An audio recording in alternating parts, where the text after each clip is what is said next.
یہ نہیں ہو سکتا کہ مانے کچھ اور کریں کچھ اور. حق کو حق تسلیم کریں، اسے پامال دیکھیں، اسے مغلوب دیکھیں، اور ان کا خون جوش رکھا ہے اور وہ کچھ کرنے کے لیے تیار نہ ہو کہ حق کا بول بالا ہو. یہ منافق ہوتا ہے. ہمیشہ ہر معاشرے کے اندر اور ہر کسی بھی انقلابی دعوت کے مقابلے میں رد عمل کے طور پر 3 کردار ہمیشہ سامنے آتے ہیں. ہمیشہ.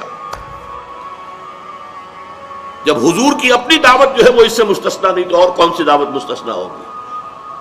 اگر وہاں منافقین تھے تو یہاں کیوں نہیں ہوں گے؟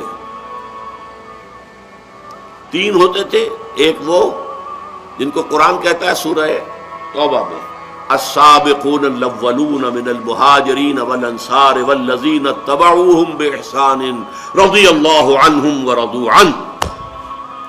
یہ وہ لوگ ہوتے ہیں جنہوں نے حق کو قبول کیا تو اب ہر چہ بعد آباد جو ہو سو ہو، جان جاتی ہے جائے، مال جاتا ہے جائے، ہر چہ بعد آباد ماں کشتی درآب انداختیم، ہم نے تو اپنی کشتی جو ہے دریا میں ڈال دی.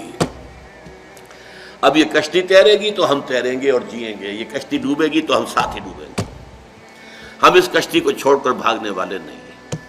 ہر چہ بعد آباد جو ہو. یہ ایک کردار ہوتا ہے. دوسرا کردار اس کے برعکس ہوتا ہے جو مخالفت میں اڑ جاتا ہے، ڈٹ جاتا ہے، اپنے باطل نظام کو، باطل اعتقادات کو، باطل نظریات کو پروٹیکٹ کرنے کے لیے میدان میں آ جاتا ہے، مقابلے میں آ جاتا ہے. جیسے ابو جہل آ گیا، ابو لہب آ گیا، ولید بن مغیرہ آ گیا، عقبہ ابن ابی معیط آ گیا. یہ سب کون ہیں؟ یہ بالکل اپوزٹ کیٹیگری ہے، لیکن یہ کھلے دشمن ہیں، سامنے سے وار کرتے ہیں، ان سے بچنا آسان ہے. ایک تیسری کیٹیگری ہوتی ہے ان بٹوین، کچھ مانا بھی لیکن کچھ کرنے کو تیار نہیں. جان پیاری ہے، مال پیارا ہے، بچ بچ کے چلو، سیفٹی فرسٹ، اپنا تحفظ، اپنی جان کا، اپنے مال کا. یہ ان دونوں کے بین بین.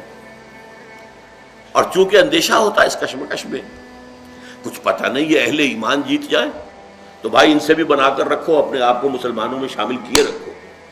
اگر یہ جیت گئے اور اگر کیا کافر جیت جائے ان سے بھی دوستیاں رکھو، گڈ آفیسز اپنے برقرار رکھو. اگر وہ جیت گئے تو کیا ہوگا؟